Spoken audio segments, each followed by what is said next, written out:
According to historian Peter Turchin, all great civilizations expanded when the great religious and philosophical systems came about during the so-called Axial Age, after 800 BC.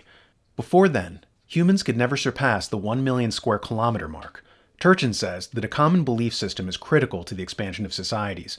It's the only thing that can surmount differences in race, language, and culture. It doesn't necessarily have to be a religion per se. The Roman Empire, for instance, had Stoic philosophy. The point is, people, to be able to create what Turchin calls cooperation zones, his euphemism for empires, have to have a common ethical structure. One of the basic underpinnings for an ethical structure is reciprocal treatment. Do unto others as you would have them do unto you, as the Christians would say, or karma, as the Buddhists would say, and so forth. In the book, The Evolution of Cooperation by Robert Axelrod, he talks about the importance of reciprocity, and he uses game theory to illustrate it. One of the classics of game theory is the so-called prisoner's dilemma. In it, two people, who are anonymous to one another, are offered a sum of money. There's a proposer and a responder. The proposer can offer up a percentage by which they'll split the money. If he's greedy and tries to keep too big a portion to himself, the responder can deny the transaction and they'll both lose out, receiving nothing in the end.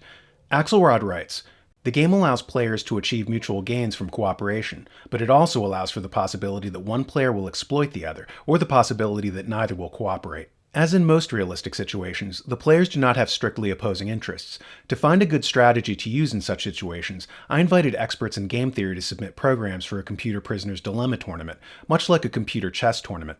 Each program would have available to it the history of the interaction so far, and could use this history in making its choices of whether or not to cooperate on the current move.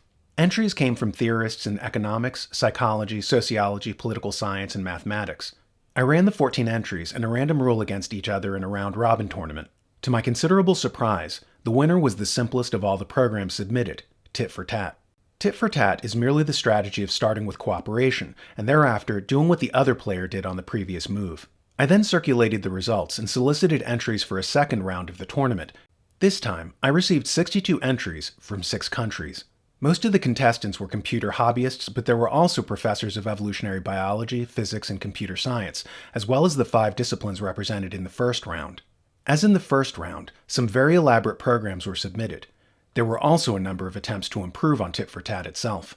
Tit for tat was again sent in by the winner of the first round, Anatole Rappaport of the University of Toronto. Again, it won. Axelrod gives us a clue as to how certain societies flourish and expand, through cooperation. Reciprocal behavior. In Donut Economics by Kate Rayworth, she talks about the prisoner's dilemma game, and she shows how strong the ethical impulse is. People who feel they've been cheated will forgo the small percentage of money offered to them and prefer to get nothing, rather than allow an unfair transaction to take place. She writes, "The most interesting results, however, emerge from the contrasting ways different societies play the game. Among North American university students, the archetypal weird community, proposers tend to offer the other player a 45% share, and offers below 20% tend to be rejected. Meanwhile, among the Machiguenga, living in the Peruvian Amazon, proposers tend to offer far less, around 25%, and responders almost always accept their share, no matter how small it is." What explains these wide variations in cultural norms of reciprocity? In large part, the diverse societies and economies in which we live. North Americans live in a highly interdependent market-based economy that relies upon a culture of reciprocity to make it work. In contrast, the hunter-gatherer Machiguenga live in small family groups and meet most of their needs within their own households, with little trade between. As a result, their dependence on community reciprocity is relatively low. This anecdote illuminates how ethics develops as a function of the need to coordinate efforts in a large cooperation zone, and how when one is not so dependent, the pressure to develop such ethical structures is low. In other words, small tribal societies don't tend to rely on cooperation like we do, so their tendency to deal fairly as we would see it is not strong. Long story short, Americans, so far as global cultures go, are incredibly fair people on average. But you wouldn't know this from the media, of course, which portrays us as evil, selfish, and villainous. And there may be a reason for this skewed portrayal. We may be being intentionally sabotaged from within. That is to say, psychological experiments may be afoot to pit us against each other. This thought occurred to me in reading The Evolution of Cooperation, where the aforementioned Robert Axelrod said about game theory, "So on occasion, the theory will be used in reverse to show how to prevent rather than to promote cooperation." To prevent cooperation? Why would anyone want to do that? Well, Aristotle said that despots always reign over highly fragmented societies.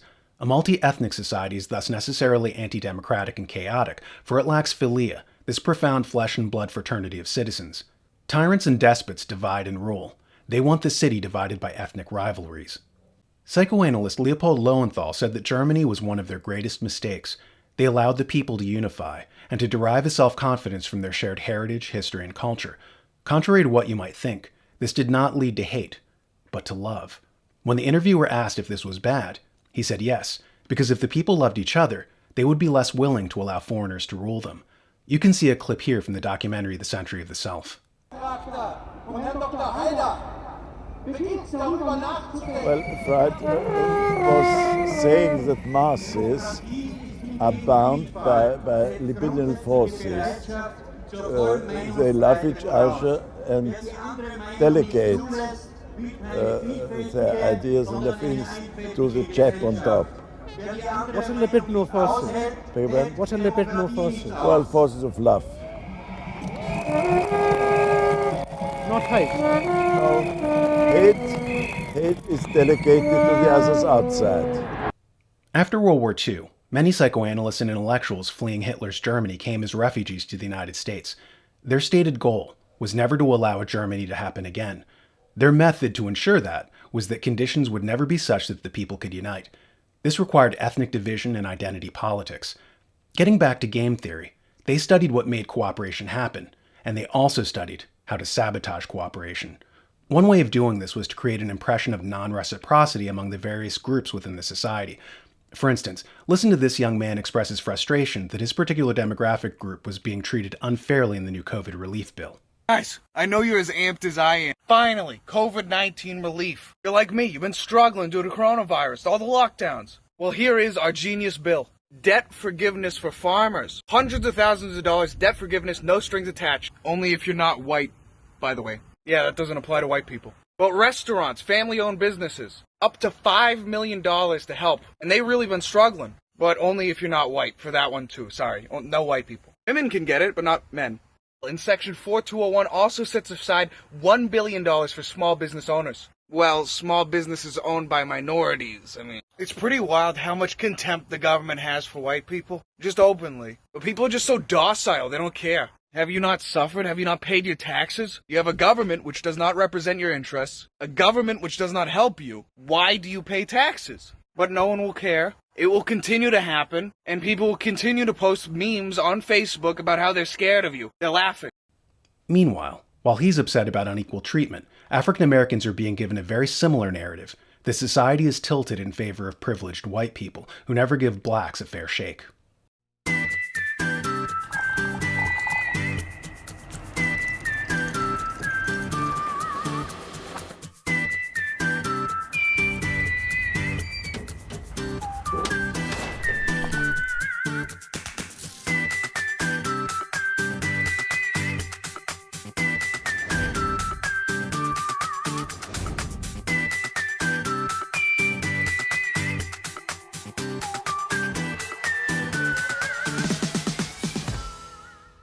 The CIA calls pitting people against each other a strategy of tensions, and they employ it all over the world, engaging in a divide-and-conquer campaign between Shia and Sunni, Russian and Chechen, Northern Irish and Southern Irish, etc. We saw it explode in America after the 2008 financial crash seemed to unify the people against a corrupt financial sector, after which the media was used to divide and conquer the populace with recourse to race baiting. Instead of the 99% fighting the 1%, they were encouraged to attack each other, with news stories suddenly flooding the media with phrases like white privilege. One researcher did a data aggregation search to see how the media cycle was used to promote such new phrases as diversity and inclusion, whiteness, critical race theory, unconscious bias, and so forth. Coinciding with this was the deployment of race hustlers like Robin DiAngelo with her book White Fragility, to say nothing of vast new rafts of divisive race-based programs in HR departments and classrooms across the country. And just as this was happening, groups like Black Lives Matter were financed and sent out to spread the message of racial grievance to their demographic. The point here, and it's a grave one, is that this is all game theory. We're living through a prisoner's dilemma in reverse, except instead of perceived reciprocal behavior leading to greater cooperation, they're promoting grievance to get people not to cooperate. As historian Peter Turchin warns, large societies are cooperation zones. If the cooperation stops, the civilizations fragment and fall apart. a most dangerous game for the financial elite who are engaged in a sort of decoy tactic to divert attention away from themselves. And a reminder to you here now, as it pertains to game theory, don't get played. People fear any political leader who has his finger on the red button. What political leaders fear is people having their finger on the red button, the subscribe button. Push it and see their narratives explode. Also consider donating to help keep these videos coming. And don't forget our website and newsletter, thenewamerican.com.